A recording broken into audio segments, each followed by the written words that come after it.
Olá, olá, potências do meu Brasil. Mais uma vez, sejam bem-vindos ao podcast Potência Limitada.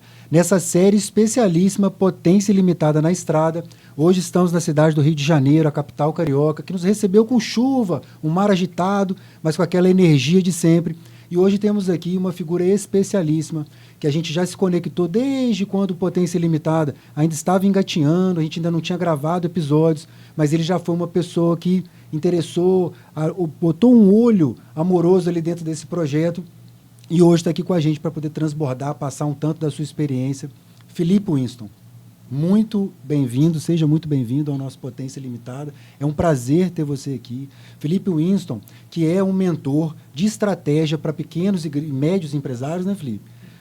O Felipe, ele vendeu a empresa dele, uma empresa que começou do zero, para uma das empresas multinacionais listadas na Nasdaq. Então, assim, não é um mentor de palco, não é uma pessoa que está vindo aqui contar história de estratégia que não viveu. Muito pelo contrário, ele tem uma bagagem de vivências e de resultados muito grandes na sua vida pessoal, inicia-se novos negócios e hoje mentora mais de 200 empresários no nosso país. Cara, muito bem-vindo, muito obrigado por você dedicar um tempinho para poder transbordar aqui no Potência Limitada.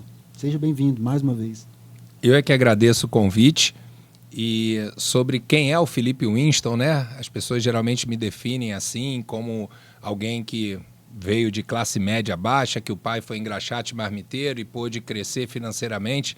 Mas eu gosto de dizer que o Felipe Winston é o marido da Amanda, pai da Luana, 17 anos, pai da Isabelle, 15 anos, e da Maria Luísa, 9 aninhos. E por que eu falo isso? Não é clichê, não. É porque eu poderia dizer para vocês que hoje eu faço o que eu faço por causa dos empreendedores ou da audiência. Esse é o segundo motivo. Na verdade, eu faço o que eu faço porque eu vendi a empresa com 41 anos, a minha menorzinha tinha 1 aninho, ou seja, ela não viu o pai trabalhar e depois de um ano sabático eu pensei, eu não estou liderando pelo exemplo. Então o motivo principal de eu fazer o que eu faço é para criar 3 mulheres fortes para o mundo. Cara, que lição, já começa no transbordo gigantesco. Felipe, conta pra gente um pouquinho dessa trajetória, né? Você foi uma pessoa que começou, como você falou, um pai que criou você e os seus irmãos com muito sacrifício e você começou isso do zero. Quais foram esses fatores que fizeram esse crescimento acontecer, desde o Felipe pequenininho até chegar a esse que em 40 anos de idade vendeu a empresa para uma multinacional? Vamos lá, eu sou muito grato a Deus por ter meus pais vivos até hoje.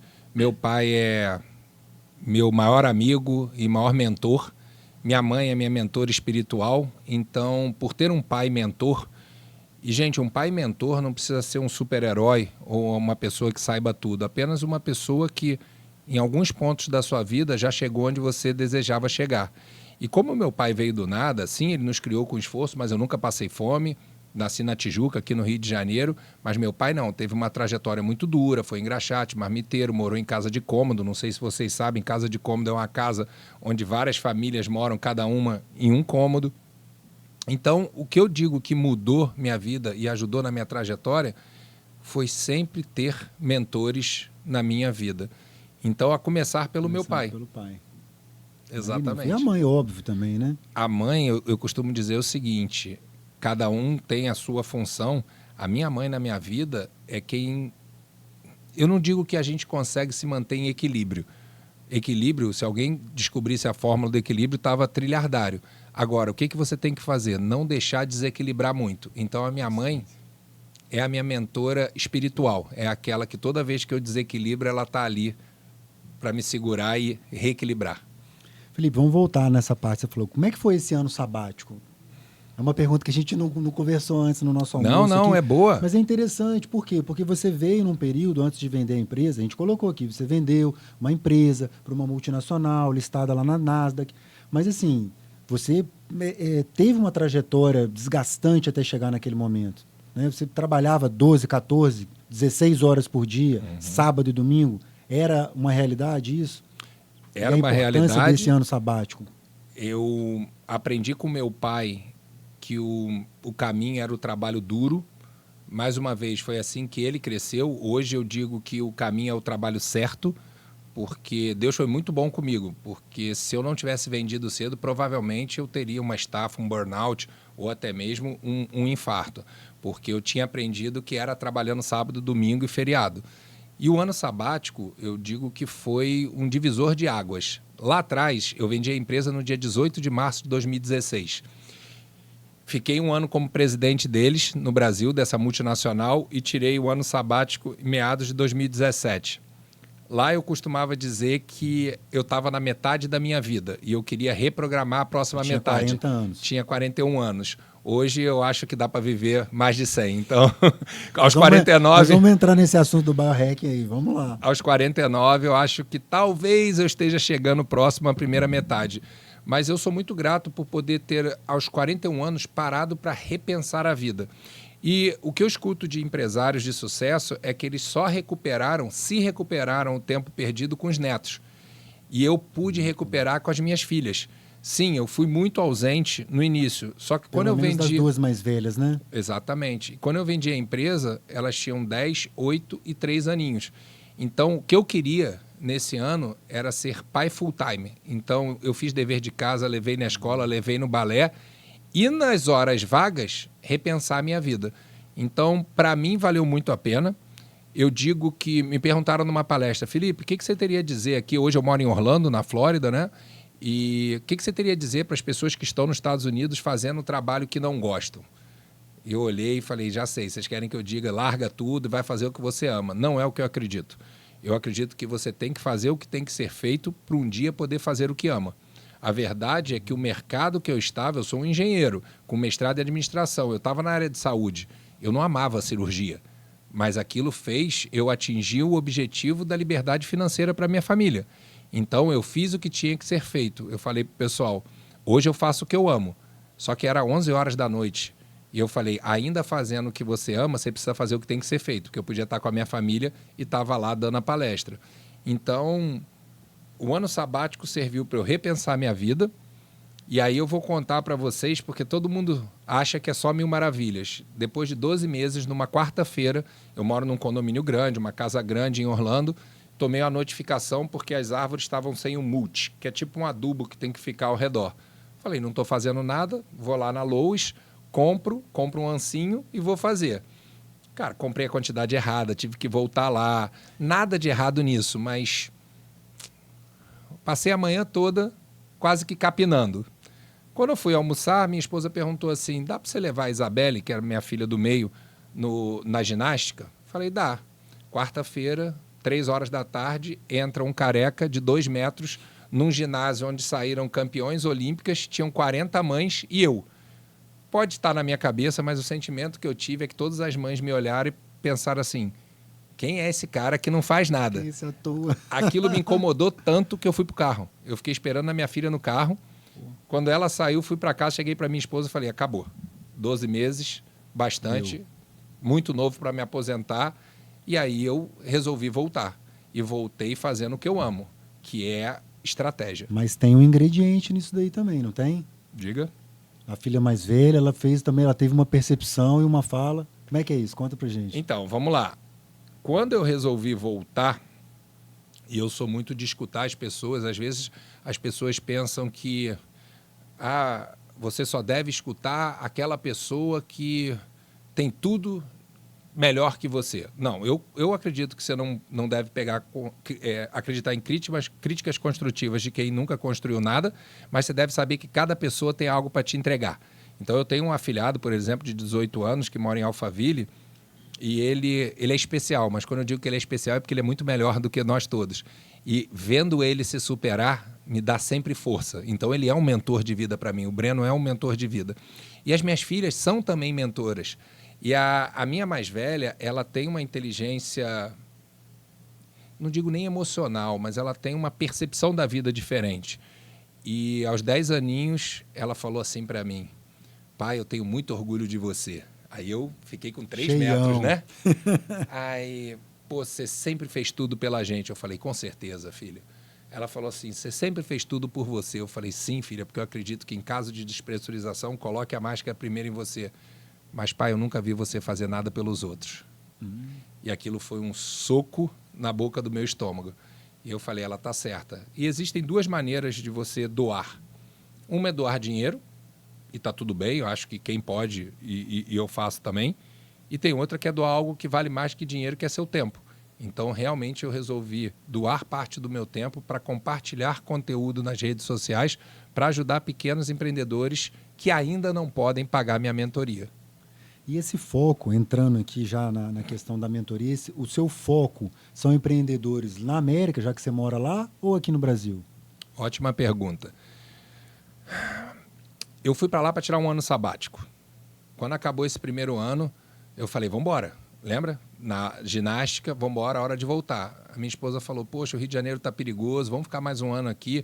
Falei, não, eu vou voltar. Ela falou, mas a vida toda você me deixou no Rio de Janeiro e viajou para as 9 filiais, para os Estados Unidos, para a Europa. Agora me deixa em Orlando e viaja. Então, eu comecei a fazer dessa maneira. Só que no final de um ano, estava penoso ficar longe da família. E aí eu falei, vamos voltar. A família falou, não, não volto mais. Então, por que eu estou dizendo isso? Eu, no início, não queria estar lá.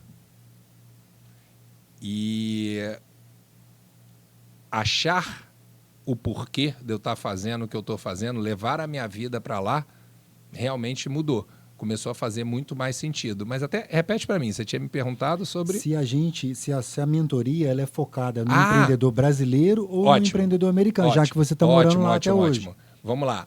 Por que isso? Porque eu não sou aquele brasileiro que mora na América e diz que o Brasil é horrível e que os Estados Unidos é maravilhoso, não.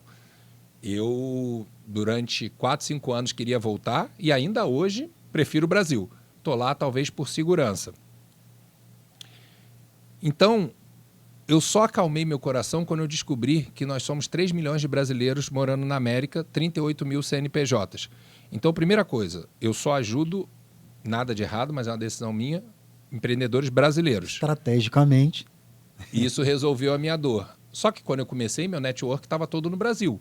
Então, a grande maioria estava no Brasil. Hoje, eu digo que 60% brasileiros vivendo fora do Brasil, mas tem 40% de brasileiros vivendo aqui. Até porque eu estou no Brasil a cada 45 dias. É isso que eu ia te perguntar. Tem esse vai e vem, né? Tem esse vai e vem. Porque não só o trabalho com os mentorados, mas você também vem, dá palestras, tem os seus pais que moram aqui. Então, esse trânsito é comum para você. Eu venho dar palestras, eu venho trabalhar, mas quem me segue sabe que eu uso muito o termo posto de gasolina. Saiba quais são seus postos de gasolina. Por quê? Porque todos nós temos altos e baixos. É muito difícil você conseguir viver só no alto. Agora, quem consegue ter mais resultado? Quem percebe quando está baixando e já levanta. Então, vir para o Brasil, vir para o Rio de Janeiro, estar perto dos meus pais, dos meus irmãos, dos meus amigos, é um posto de gasolina para mim. Então, esse é um motivo também para eu visitar. Quem acompanha nas redes sociais vê que eu chego no Rio de Janeiro, deixo a mala, vou caminhando até o quebra-mar aqui. Água é algo que me faz bem, né? Eu digo que o meu primeiro posto de gasolina é dar beijo de coração com as minhas filhas. Elas deitam em cima de mim, cola coração com coração. Cabe todo mundo, né? Exatamente. Mas vir para o Brasil me energiza. Que bacana. Então, já entrando então nesse lado de energia, de vitalidade, de inteligência emocional, você como mentor de empresários, qual a importância que você enxerga hoje ter esse estudo e essa prática, essa ligação com a inteligência emocional para o empresariado? E aí, ainda complementando a pergunta, não só para o líder empresário, mas para a sua equipe também. Só para você ter uma ideia, em janeiro desse ano eu fiz uma formação de neopsicologia. Eu, com 10 anos, passei por uma imersão de programação neurolinguística. Para mim, 70%, 80% do que eu faço com os meus mentorados é trabalhar a mentalidade, porque eu não acredito que você consiga ter um CNPJ forte com um CPF fraco. Então, para mim, é muito importante. Mas essas demandas chegam ou você, com a sua técnica, com o seu dia a dia ali, você vai captando? Tem uma tese que você tem que vender o que os outros querem e entregar o que eles precisam. 99,9% me procura para lucrar mais, botar mais dinheiro no bolso, ter melhores resultados. E tudo bem, eu ajudo.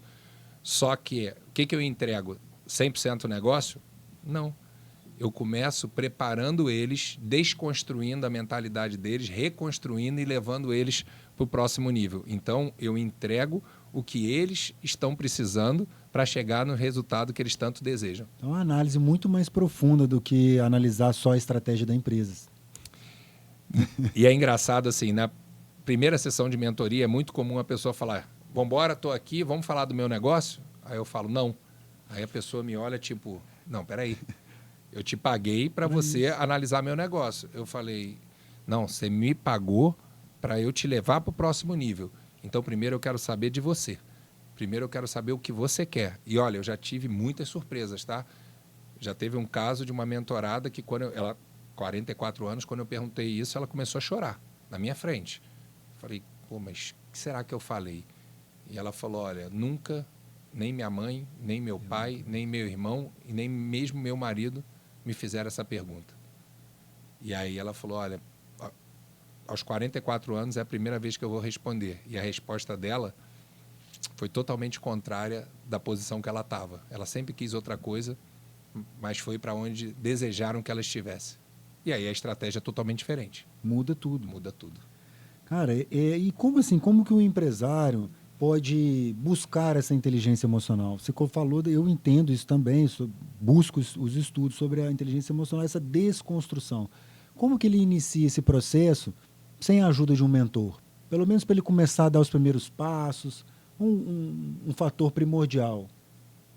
É claro que existem livros, é claro que tem cursos. Agora você fez uma pergunta. Para pensar, provavelmente nada na nossa vida que a gente teve sucesso, a gente começou sozinho. Para caminhar, você deu a mão para o seu pai ou para sua mãe ou para quem quer que tenha te criado.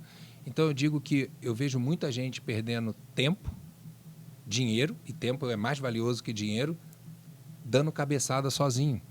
Então, por que não buscar logo alguém que já passou pelo caminho que você quer passar e vai encurtar?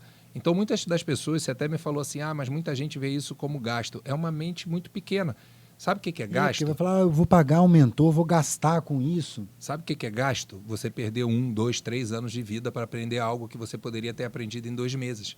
Quanto vale 3 anos da sua vida? Entendeu? Eu digo o seguinte, o mentor ele te diz o que fazer, mas mais importante, ele te diz o que não fazer, porque ele já caiu nessas armadilhas. E aí a pessoa fala, poxa, eu vou aprender sozinho. Aí, no final de 1, 2, 3 anos, eu vejo isso o tempo todo. Perdeu milhares de reais, mas isso não é caro? Então, é ainda algo novo, mas que as pessoas não param para pensar. Bacana, você tocar no algo novo. Mas na sua experiência de vida, isso não é novo. Conta um pouquinho pra gente disso daí. Quando me perguntam, nesses 14 anos que eu toquei essa outra empresa, de 2003 até 2016, me perguntam qual foi se tiver que escolher uma sacada só. Lembra que eu falei que meu pai é meu grande amigo, meu mentor, mas meu pai nunca foi empreendedor. Então, quando eu fui empreender, meu pai não podia me ajudar. E eu sempre fiz muito curso, tudo isso, só que eu cresci muito rápido e comecei a bater num teto. E lá em 2006, eu contratei a peso de ouro o Luiz Lobão, que foi presidente da Coca-Cola, para ser meu mentor. E muita gente falou que eu era louco, que não fazia sentido nenhum. Gastar aquele dinheiro. Esse cara me fez ganhar muito dinheiro e, o mais importante, me preparou para a vida. Então, da onde eu tirei isso, me perguntam, porque hoje falar todo mundo é uma grande mentira, né? Uma pequena parte já sabe que é mentor. Só que em 2006 não se falava disso. Só que eu costumo, via livros, viagens, beber água na fonte. Em 2001 eu tinha morado em Nova York. E lá em Nova York eu ouvi falar de mentores. Pessoas do mercado financeiro tinham mentores, atletas tinham mentores. Então, essa ideia que está hoje sendo mais divulgada, eu já usei na minha vida há mais de 20 anos atrás. Isso já era uma característica do povo americano, você pegou isso e utilizou a seu favor. Já era uma característica do povo americano. E ele foi seu mentor durante quanto tempo? 3 anos. E, na verdade... Só 3 anos? Isso é importante falar. Quanto Depois eu tive tempo outros ele encurtou mentores. isso na sua vida? E olha, me perguntam qual é a hora certa de se ter um mentor. Eu acho que o mentor ele consegue te ajudar em todos os momentos. Mas sabe por que eu falo 3 anos? Porque Em 2008, quando deu a crise do dólar, nós tivemos um ano muito ruim em 2009. O pessoal vê só a figura, né? É muito bonito, vendeu a empresa por muitos milhões de dólares e tal, mas nós tivemos um ano de 2009 muito ruim, onde a gente quase quebrou. Por causa do dólar, a gente estava alavancado. Naquele ano eu não podia mais pagar esse preço para tê-lo, mas ele tinha me preparado para passar por isso. Então, sim, quando você está mal, é importante ter um mentor, mas é muito mais importante quando você está bem. Lembra que eu falei que a vida é de altos e baixos? Geralmente você pede ajuda quando está no fim do poço, quando está no fundo do poço. E tudo bem, é importante. Mas e se você entendesse que se você pedir ajuda no topo, chances são que você não chegue no fundo do poço? Para que você precisa? Tem uma coisa que eu combato muito, é muito comum as pessoas falarem, você já quebrou? Eu falo, nunca. Ah, então você não é empreendedor. Pô, desculpa. Eu acho que o burro, ele erra e erra de novo. O inteligente, ele erra e aprende com os erros. O sábio, ele aprende com os erros dos outros. Então, eu não preciso cometer todos os erros para aprender. Eu estou de olho no que está acontecendo. E cometeu erros, é claro. Muitos. Teve a oportunidade de ser corrigido aí, essa rota direcionada pelo mentor. E teria cometido muitos erros mais. Aí você fala assim, mas aí você já teve mentor, chega? Não, eu nunca... Essa seria a outra pergunta. Hoje Depois que saiu o CEO da Coca-Cola, esses 3 anos, aí você já ficou totalmente equipado e está seguindo sozinho. Claro que não, nós nunca estamos equipados para o próximo nível. No ano seguinte nós saímos da crise. Em 2008 a minha dor era diferente de 2009, a empresa já estava super bem, mas eu estava trabalhando sábado, domingo e feriado, e aí eu fui buscar a Harvard Business School. Então 12, 13, 14 eu fiz o OPM na Harvard Business School. Então eu usei não só aqueles professores, mas todos os meus colegas de turma como meus mentores. Mudou meu jogo totalmente. Ah, Felipe, mas aí, quando você vendeu a empresa, zerou o jogo, você não precisa mais de mentores? Não, nesse momento, eu estou há 3 anos sendo mentorado pelo Vitor Damasio, na área do digital. Pô, mas como assim? Ele tem 11 anos a menos que você? Tá bom, mas ele tem 10 anos a mais no digital. Mais uma vez, mentor não é aquele que é melhor que você em tudo. Agora, é aquele que já chegou aonde você quer chegar num determinado momento. Eu estava num podcast como esse, quem quiser assistir, é o Mundo Ed, do jogador Edmundo, e o 8 é muito emblemático na minha vida, por coincidência é o capítulo 8, e ele me perguntou, olha, me explica o que é ser mentor, né? E eu sempre digo, uma coisa é o consultor, que vai lá fazer, outra coisa é o coach, e todos são importantes, que tem uma técnica para te ensinar. O mentor é quem chegou aonde você quer chegar. E aí eu falei para ele assim, inclusive você pode ser mentor. Ele olhou para mim e falou, não, tirando o futebol, eu só era o animal. Eu falei, então tá bom, então você está certo. Você diz que você só pode ser jogador de futebol? Imagina que eu, Felipe, tenho capacidade financeira, resolvi adotar uma criança num orfanato, adotar só financeiramente. Eu vou conversar com essa criança tem 12 anos, mãe alcoólatra, pai drogado, não tem dinheiro, mas o sonho é ser jogador de futebol na Europa e jogar na seleção brasileira. O Felipe gosta de mentores e entende a importância de ter mentores. Então, o Felipe contrata quem para ser mentor dessa criança? O Felipe ou o Edmundo? Aí ele ficou me olhando, encheu o olho d'água. Falei, me diz, cara, você está dizendo que você não pode ser mentor? Quem que tem essa experiência, né? Quem pode? Eu não tenho capacidade hoje de mentorar uma criança, sendo que a minha mãe não teve problema com álcool, meu pai não foi drogado, eu não passei fome, eu não fiquei sem dinheiro para pegar um ônibus para ir treinar e eu não cheguei à seleção brasileira e nem na Europa. Aí eu olhei e falei, agora você me responde. Você pode ou não ser um mentor? Aí ele falou, agora eu entendi. E me agradeceu porque nunca ninguém tinha dito para ele que ele podia ser qualquer coisa diferente do que jogador de futebol. Cara, que história, hein? Ou você, potência limitada que está assistindo. A gente trouxe aqui, tivemos esse presente, esse privilégio de ter o Felipe aqui, mostrando que não é mentor de palco. Às vezes existe muito isso na internet, mas dá para você filtrar, procura saber, né? Faz lá, dá uma stalkeada nesse mentor, vê os resultados que ele teve, vê para onde ele está indo e quem são, né? Esse grupo de mentorados que ele está fazendo crescer. Ninguém faz nada sozinho. Olha a história desse homem. Felipe, vamos dar um giro rápido aqui para falar, você costuma nas suas palestras, nas redes sociais, falar de alguns percentuais. Uhum. Fala um pouquinho da questão do 70-30, que você fala bastante. Então vamos lá. Dá para gente. Vamos lá, tem alguns percentuais. Uma coisa eu digo o seguinte, pô, Felipe, você ensina estratégia? Sim, então estratégia resolve tudo? Não. Estratégia é só 30%, 70% é execução. Então, não adianta a gente desenhar uma estratégia e você ficar no sofá. Tá? O outro percentual que eu falo muito é que 80% das pessoas são preguiçosas, mas eu não conheço elas, porque elas não me procuram. Elas não são meus clientes. 20% são corredores, executores. Quem são esses? Empreendedores. Empreendedor é correria. Agora, qual o problema? 95% desses 20%, eles não têm uma estratégia definida. Então, se você correr na direção errada, por isso que as empresas, 95% das empresas quebram nos primeiros anos. O que é estratégia? Estratégia é direção. Ah, entendi. Estratégia é gestão? Não, gestão é um veículo. Não estou dizendo que não é importante. O veículo te acelera, mas também se você estiver indo na direção errada, não adianta embarcar num jato. Então, esses números eu trago muito para chamar a atenção das pessoas, para também você não achar, então eu vou desenhar a melhor estratégia do mundo e vou para a cama dormir ou vou para a praia. Não vai dar resultado. Não vai dar resultado. E você falou muito aí de stalkear o mentor. Outro dia, um amigo que eu considero muito, já vendeu a empresa tal, chegou para mim, e eu sei que ele está num período complicado, meio em depressão tal, falou, pô, Felipe, eu estou muito decepcionado com mentoria. Eu falei, tá, por quê? Pô, eu contratei os 3 bambambãs aí e nenhum me deu resultado. Aí eu falei, o que você busca? Aí ele falou, não sei. Eu falei, ah, tá, você não sabe o que você está buscando. Tá bom, então me diz aí, quem foram as pessoas que você contratou? Fulano. Eu falei, uau, mas esse cara é bom, mas você estava buscando entender mais da palavra, da Bíblia? Não. Pô, mas esse cara é um especialista na Bíblia. Tá, qual foi o segundo? Eu falei, cara, você não deve ter pago barato, não. Mas você quer saber como investir em ações?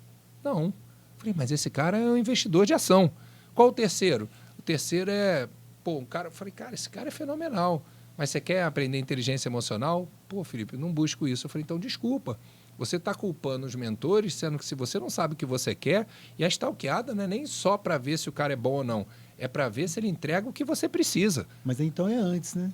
Exatamente, você tem que saber o que você precisa. Primeiro, por isso que o autoconhecimento é muito importante. A gente fala muito de identidade, saber sua Porque identidade. não adianta nem a gente falar de inteligência emocional se não tem autoconhecimento. Se não tem autoconhecimento. Ninguém gera emoções se ele não se conhece. Perfeito, perfeito. Então, assim, já que você tocou nesse assunto, eu ia deixar ele mais para o final, mas como eu adoro isso, e a gente tem falado muito isso, a crise de identidade que o ser humano vem vivendo. O caso que você está trazendo me parece ser um desses. Sim. Ou uma ausência de identidade. Um dia a gente estava numa palestra, eu usei esse termo crise de identidade, e a pessoa falou assim, Rafael, será que não é ausência de identidade? Porque a pessoa, quando ela está na crise, ela já está buscando. Eu falei, tudo bem.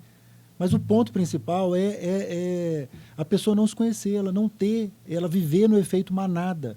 E você acaba encontrando isso no empresariado que você vai mentorar no seu dia a dia? Olha só, uma vez eu estava num encontro do Harvard Club no Brasil, e foi uma palestra com o Beltrame, na época ele era o secretário de segurança. E aí, quando ele acabou a palestra, perguntaram, secretário, é verdade que 20% da sua corporação é corrupta? Aí ele olhou assim e falou, senhorita, é verdade que 20% dos brasileiros são corruptos? Porque se for, só posso contratar brasileiro. Então, por que eu usei essa história para ilustrar a resposta? Não é que os empresários não sabem identidade, as pessoas não sabem em geral. Então, assim, quem são os empresários? Eles vêm do grupo maior, que são as pessoas. Então, eu estimulo muito. E outra coisa, se você que está nos escutando não sabe a sua identidade, não se sinta pior. Agora, peça ajuda. Peça ajuda. Eu tenho um modelo que eu construí para desenhar a identidade da empresa. Então, assim, são 8 pilares que a gente trabalha, o modelo se chama Estratégia Win, para desenhar a identidade da empresa. Só que, como eu falo muito com pequenos e médios empreendedores, a identidade da empresa é um reflexo da identidade do dono. Então, muitas das vezes, o terceiro pilar é vantagem competitiva. Eu pergunto para a pessoa o seguinte, qual a sua vantagem competitiva? Eu não tenho nenhuma. Tem sim. É muito comum chegar em Orlando, chega muita gente todo ano lá, me procurar, porque sabe que eu sou mentor de estratégia empresarial, e a primeira pergunta é a seguinte, Felipe, qual o negócio bom aqui em Orlando?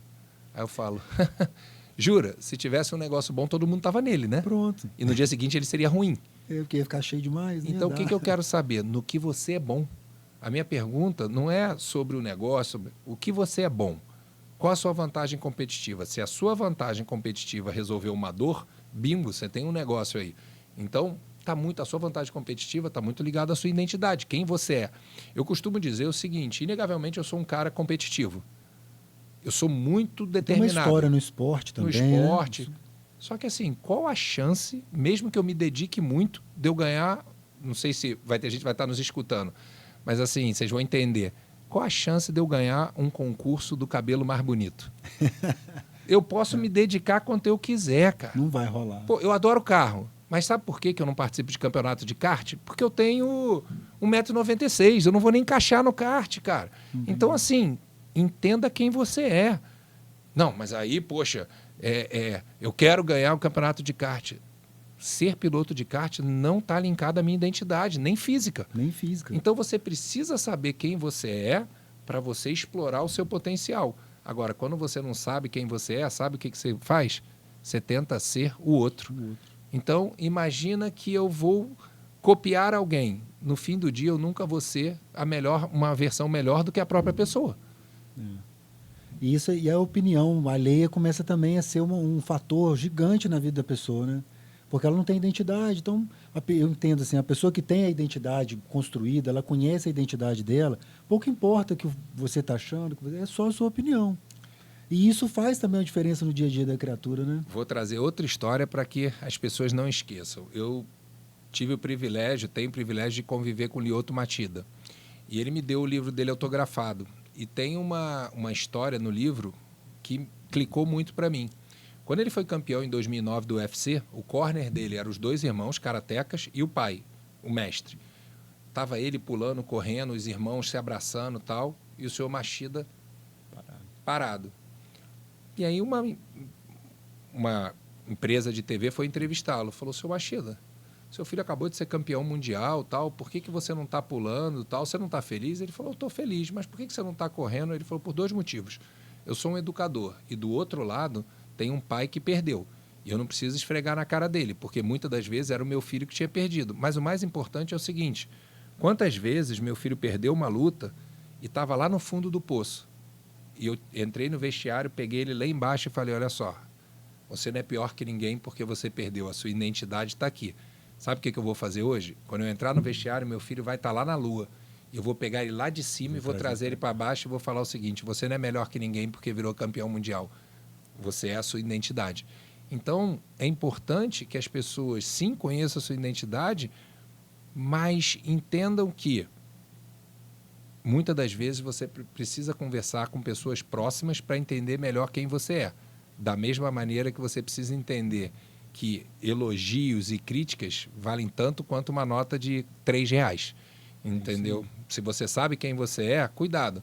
Se alguém falar muito mal, provavelmente ela está falando dela. E se alguém falar muito bem, provavelmente esse não é você. Você é quem você é. Então, você começa a ficar mais imune. Porque eu sei que muita gente fala assim, pô, a crítica te deprime. Gente, quando eu saio de uma palestra, que fica fila para tirar foto, fazendo pergunta, é muito difícil você não se achar um super-homem.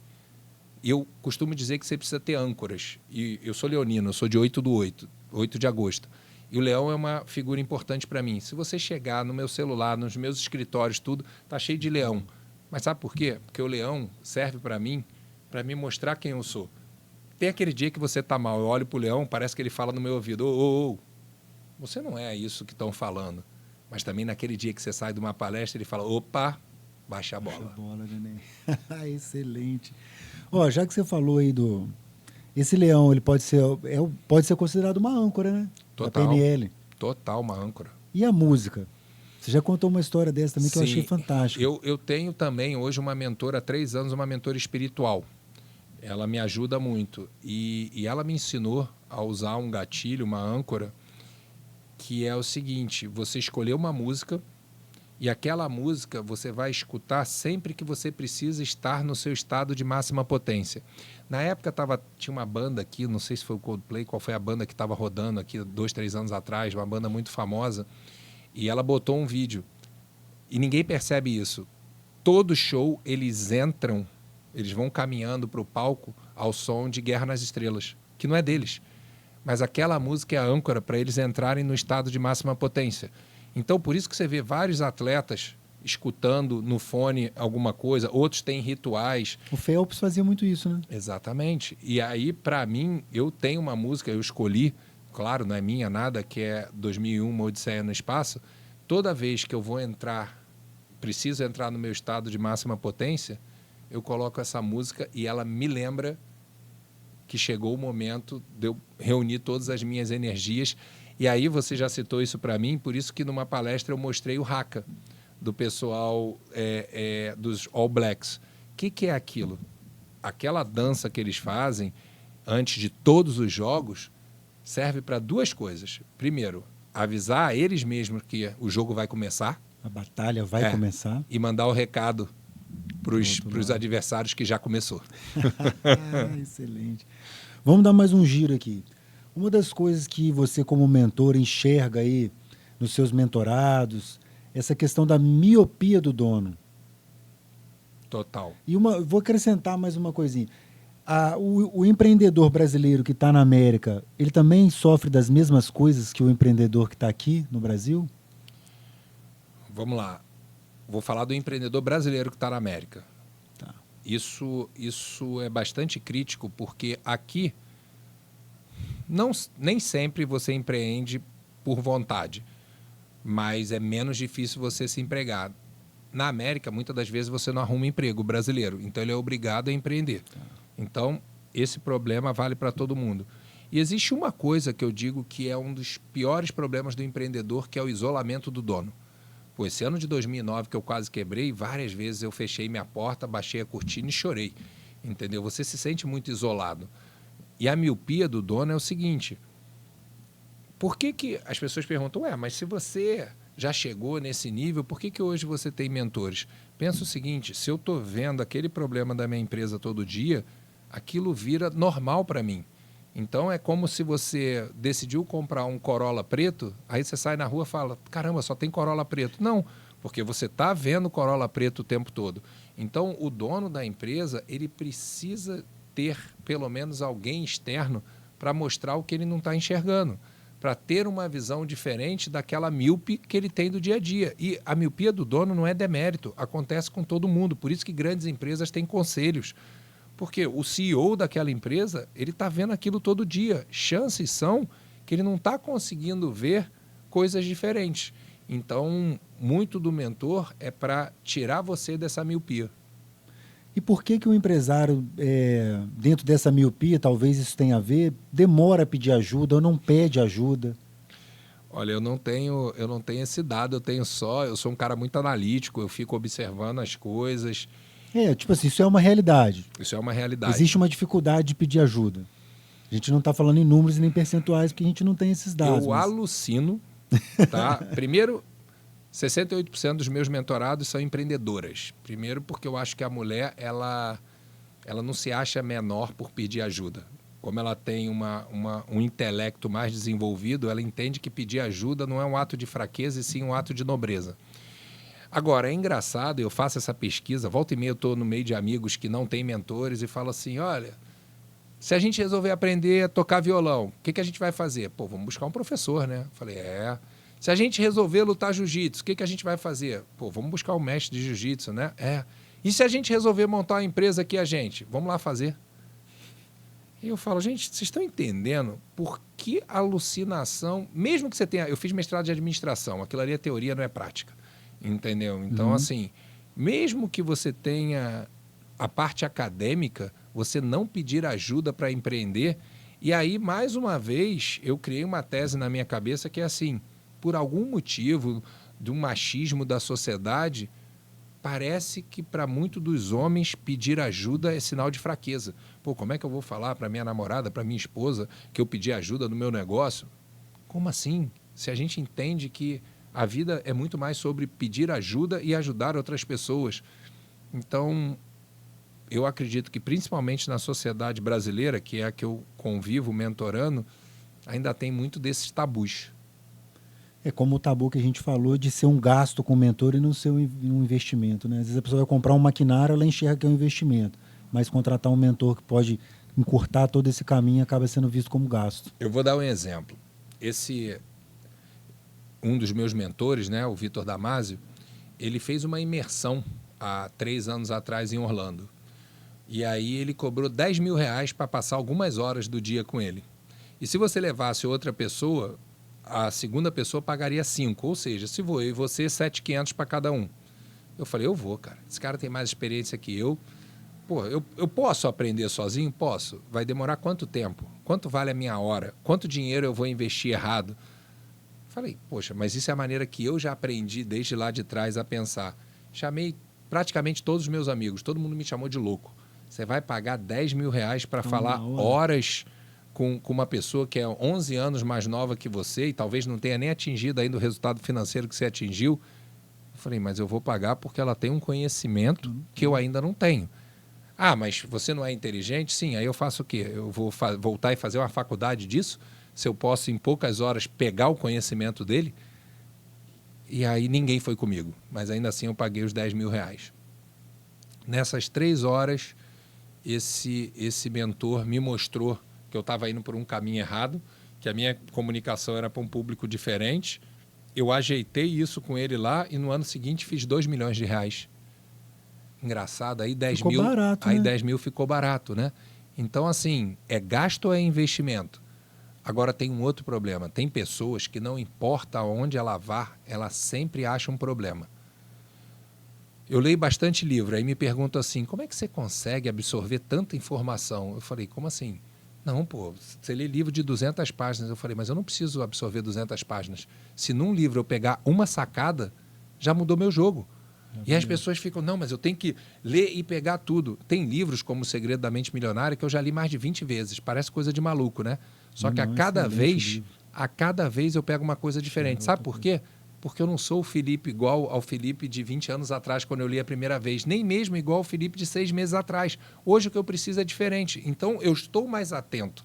Então, quando eu leio, se eu for ler esse livro amanhã, não é o que eu precisava 6 meses atrás. Então, eu vou perceber nesse livro uma sacada que há 6 meses atrás passou desapercebido. O modelo que eu tenho de mentoria, eu aprendi na Harvard Business School. E eu mentorei um amigo querido que estava comigo os 3 anos lá.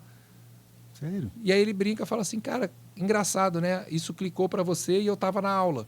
E eu falei, ok, cara, naquele momento não era o que você estava precisando, você estava precisando de outras coisas. Então, quando o professor falou isso, porque não é assim, o modelo que eu fiz são os 3 anos, não, foi uma aula, um capítulo de um livro desse professor. Aquilo clicou para mim e falou, é o que eu preciso e eu apliquei.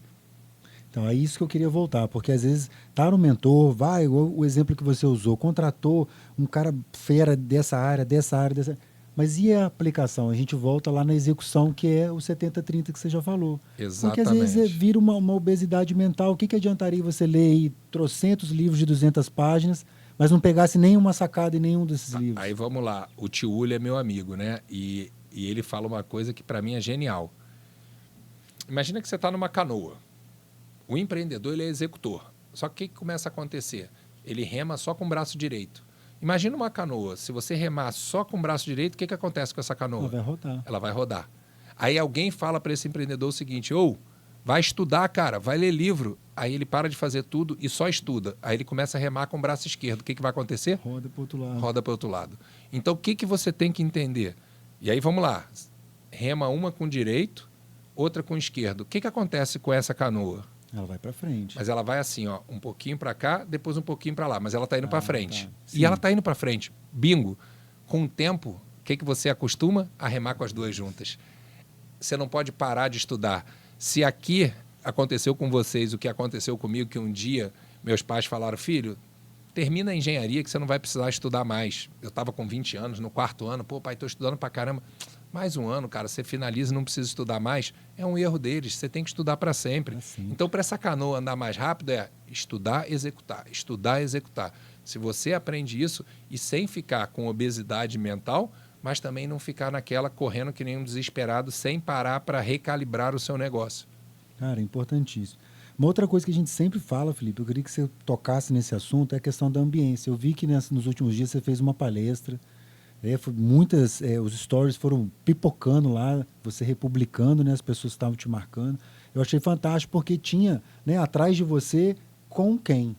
Vamos lá. E não era uma pergunta, com quem? Não, era com quem. Era uma afirmação. primeira vez que eu faço essa palestra, eu já dei mais de 200 palestras e eu não vou dizer a melhor porque é difícil, mas sem dúvida nenhuma está entre as 3 melhores que eu já fiz. E eu tive essa sacada porque eu fui palestrar num evento de uma amiga, Fernanda, e eu queria ajudá-la, mostrar para os mentorados dela que o com quem faz a diferença. O que eu acredito, tá? Eu acredito que o que você faz é muito importante, né? Você tem que saber o que você faz. Como você faz o que você faz é de suma importância. Simon Sinek tem um livro que fala sobre o porquê. Por que você faz o que você faz, muda teu jogo. Agora, para mim, o que realmente faz a diferença é o com quem. E sim, está na ambiência, tá? Mas cuidado que pouco adianta você estar numa mesa bacana se você se conecta com alguém que não tem o que você precisa. Mas o com quem... E eu tive uma grata felicidade, tem um livro, eu não sei se ele tem tradução para o português, eu acho que ainda não, chamado 10x is easier than 2x. O que é isso? 10 vezes é mais fácil que 2 vezes. Totalmente contra-intuitivo, né? Só que, mais uma vez, Papai do Céu é sempre muito bom comigo. Um amigo perguntou se eu conhecia esse livro. Eu falei, claro. Você quer conhecer o coautor? Eu falei, claro. Ele levou há 4 meses atrás o coautor, o Dr. Ben. Foi escrito pelo Dan Sullivan e co-escrito pelo Dr. Ben. Dr. Ben foi no meu escritório. Eu falei, uau. Falei, Dr. Ben, ok, eu não sou burro, mas você vai me dizer que multiplicar 10 vezes seu negócio é mais fácil que 2 vezes? Aí ele falou assim, Felipe, vou te explicar. Se eu falar para você crescer seu negócio 2 vezes agora, o que você faz? Falei, poxa, eu vou dormir 2 vezes menos, vou trabalhar 2 vezes mais, vou estudar 2 vezes mais. Ele falou, perfeito. E se eu mandar você multiplicar por 10? Aí eu fiquei pensando, ele falou, você não consegue trabalhar 10 vezes mais. Você não consegue dormir 10 vezes menos. Você não consegue estudar 10 vezes mais. Eu falei, não consigo. Aí ele falou, para multiplicar por 10 vezes, basta apenas você achar o seu com quem correto. Quem é aquela pessoa que, se você fizer algo junto com ela, 1 mais 1 não dá 2, dá 11. E tem muita gente, não, pô, você é engenheiro, que besteira, 1 mais 1 sempre dá 2. Não, põe 1 mais 1 e você consegue ler 11. Então, isso só confirmou o que eu já acreditava, que o com quem faz toda a diferença. E eu brinquei nessa palestra, eu tinha 1 hora para dar a palestra. E aí eu comecei a palestra, eu tinha 4 slides. O primeiro era que você viu, o título. O segundo era uma foto minha com a minha esposa e com as minhas 3 filhas, onde eu fiquei nele 54 minutos. Sério? Porque ali mostra o meu maior com quem. A minha família é o meu maior com quem. A minha esposa é minha sócia de vida, entendeu? E depois eu tinha um slide falando sobre o meu modelo e um com a frase que meu avô falava para o meu pai, que meu pai fala para mim, que é o que merece ser feito, merece ser bem feito. E aí foi muito engraçado, porque eu fiquei bolando no avião, fiz um bate-volta no sábado agora, e eu ia ficar o dia todo no evento. Só que na véspera, a madrinha da minha filha menor nos chamou para uma festa junina. E aí, cara, a gente tem que tomar muito cuidado e saber nossas prioridades. Eu adoro evento, eu adoro estar lá, eu queria estar o dia todo. Eu sei que depois de uma palestra as pessoas se conectam, mas lembra que eu falei que minha prioridade número 1 é minha família? Então, o que eu fiz? Eu peguei um voo, saí de casa às 6 horas da manhã, peguei um voo para São Paulo, palestrei 2 horas, peguei um voo de volta e não fiquei no evento. Mas eu falei, poxa, eu preciso justificar para as pessoas, para não parecer arrogante. Justo. Então, eu botei dentro do contexto, falando, pessoal, esse não é a minha prioridade, o meu com quem. Então, por causa desse com quem, eu peço desculpa e depois da palestra eu vou ter que ir. Só que a palestra, eu comecei falando o seguinte, posso pedir só um favorzinho para vocês? Sim. Lê aqui o título. Aí eles leram com quem? Mais uma vez. Aí eles leram com quem? Eu falei, a terceira, por favor. Quando eles leram, eu falei, gente, muito obrigado, termina aqui todo o meu conteúdo. Aí o pessoal me olhou e falou, pô, eu falei, olha, eu tenho 1 hora para dar palestra, eu entreguei o que eu queria entregar para vocês em 1 minuto e agora eu tenho 59 minutos para contar diversas histórias para provar para vocês que o com quem muda a sua vida. E aí eu peguei toda a minha trajetória desde pequenininho com meu pai e tudo e fui trazendo vários momentos da minha vida onde eu estava travado, eu estava numa enrascada, eu estava num problema ou eu estava com um desafio e o com quem mudou tudo. Cara, então a ambiência muda o jogo, isso é uma verdade. A ambiência é intencional, tá? Porque eu já vi muita gente... O fato de eu ir para um campo, vamos falar de futebol, né? A gente gosta de esporte. Estou jogando num campo de várzea esburacado. Se eu for para um campo planinho me faz o melhor jogador? Não. Agora, tem mais chances, porque aí eu sou mais intencional. Então, eu digo o seguinte, procure as mesas certas, mas vá com intencionalidade. E cuidado para não achar que intencionalidade é pegar o que você precisa. Intencionalidade é entregar o que você tem de melhor para a pessoa. Porque a partir do momento que você entrega seu melhor, pela reciprocidade, você causa nela quase que uma dívida para te devolver o que você necessita. É interessante não ser interesseiro, né? Não ser interesseiro.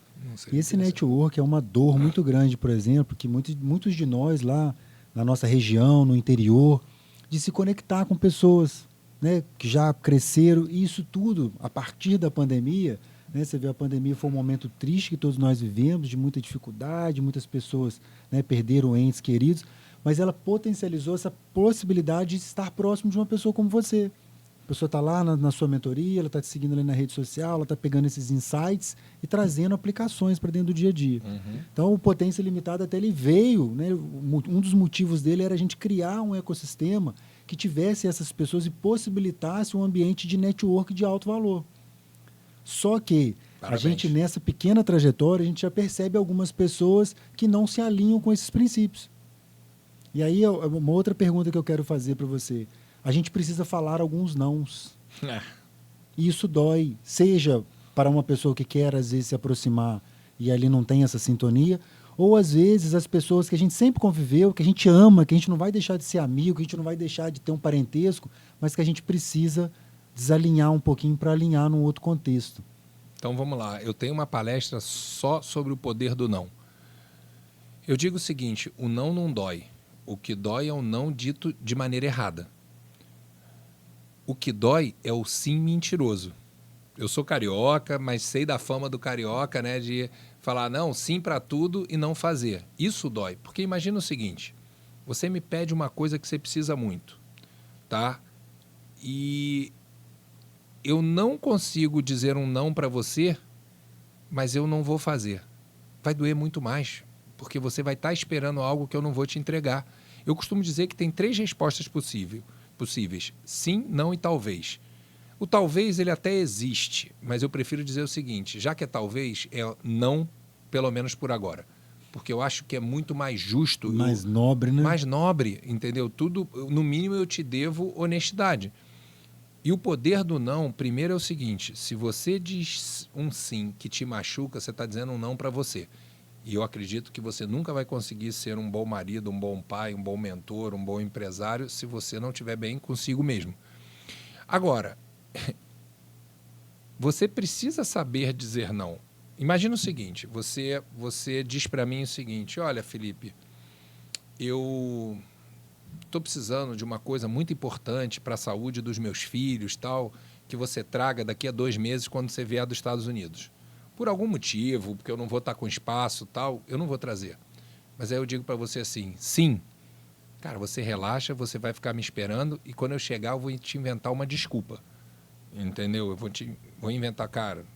E aí eu te prejudiquei. Ao passo que se eu falar o seguinte, olha, deixa eu te explicar por que não. Eu criei uma regra. Poxa, eu moro lá nos Estados Unidos. Você vai e volta toda hora. Eu vou e volto toda hora. Você vira um mombeiro. Traz um iPhone para mim. Mas a regra tem que ser clara. Sim. Olha só, você gostaria que eu dissesse um não para você e trouxesse para um amigo seu alguma coisa? Então, para que isso não acontecesse, eu não tenho como por causa de cota, não tem como por causa... Eu venho com uma mala só, tal. Então, assim, espero que você me entenda. Não é nada pessoal contigo, mas foi uma regra que eu criei desde que eu morei lá, para que você não ficasse chateado comigo, porque esse não pode não estar te agradando. Mas, ao saber que outras pessoas também me pediram, eu disse não, você entende que aquilo é uma prática. Então, não foi um não. Eu justifiquei para você. Você pode até achar que vale ou que não vale, mas eu mostrei o seguinte, eu me preocupo com você. E no fim eu sempre falo o seguinte, olha, eu poderia agora estar te agradando para a gente sair daqui, você sorrindo. Agora imagina você esperar algo muito importante para os seus filhos, eu dizer para você que chegaria daqui a 2 meses com isso e quando chegar inventasse as piores desculpas do mundo. Então, por quem você é, você merece a minha honestidade. Cara, você sai triste ou você entende? Você entende completamente. E o sim sem eu trazer, como é que você ficaria daqui a 2 meses? Vai vir a inimizade. Exatamente. E aí você entende que o não é agressivo, o não é que as pessoas... Em todas as instâncias, né, Felipe? Você toda- está usando um exemplo em muito todas as interessante, que é instâncias. um caso real, Em todas as instâncias. mas família, filhos, né, esposa, Imagina trabalho... se eu não disser não para as minhas filhas, cara. Qual o mal que eu estou fazendo para elas? A vida diz muito mais não do que sim. Vulco que vira. Felipão, vamos dar mais uma girada aqui, Vamos lá. porque você tem outros compromissos, tem outros Tranquilo. mentores, Tô feliz outros de estar aqui. mentorados aí para poder também receber esse transbordo.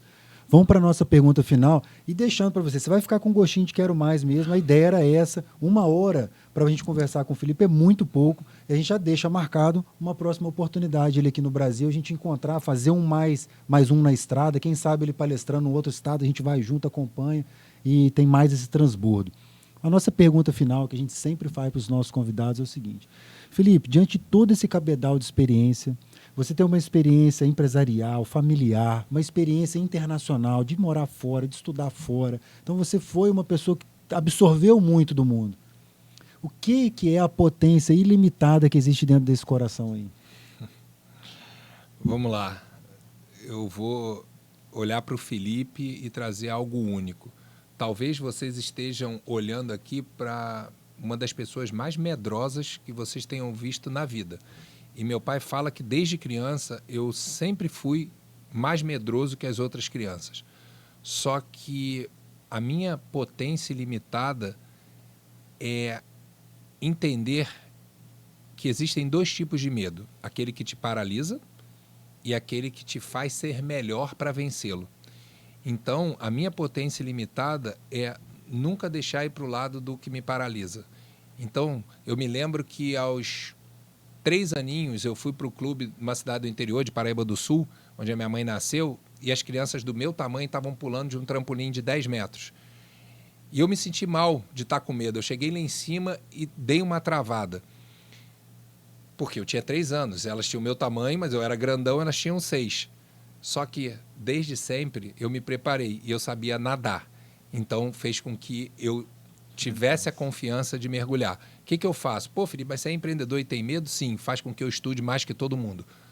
Pode ter alguém que estuda, se prepara ou trabalha tanto quanto eu. Mas como eu tenho muito medo, eu criei uma potência ilimitada de canalizar esse medo para me fazer ser melhor sempre. E aí eu te dou um exemplo para você entender. Existe uma síndrome de pessoas que nascem sem medo nenhum. Você conhece alguém, não? Não. Sabe por quê? Por quê? Porque elas não sobrevivem muito tempo. Toda criança um dia sonhou em voar. Imagina se você não tivesse medo, você pulava do 10º andar. É uma síndrome muito rara, mas muito perigosa. Porque se você não... Bom, cara, eu gosto de moto. Se eu não fosse muito medroso, eu iria acelerar minha moto a 300 por hora. Então, assim, o medo, ele faz com que você seja mais prudente e que você se prepare mais. Dificilmente eu vou sair de moto sem estar com a roupa adequada.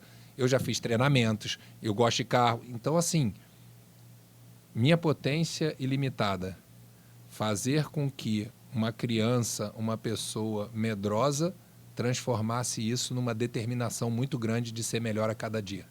Uau! A gente conversou sobre isso no almoço, antes dele chegar, hein? E eu falei assim, não, mas eu não tenho medo de nada. Irmão, obrigado. Eu que Obrigado agradeço pelo convite. Por estar aqui com a gente, por dividir isso.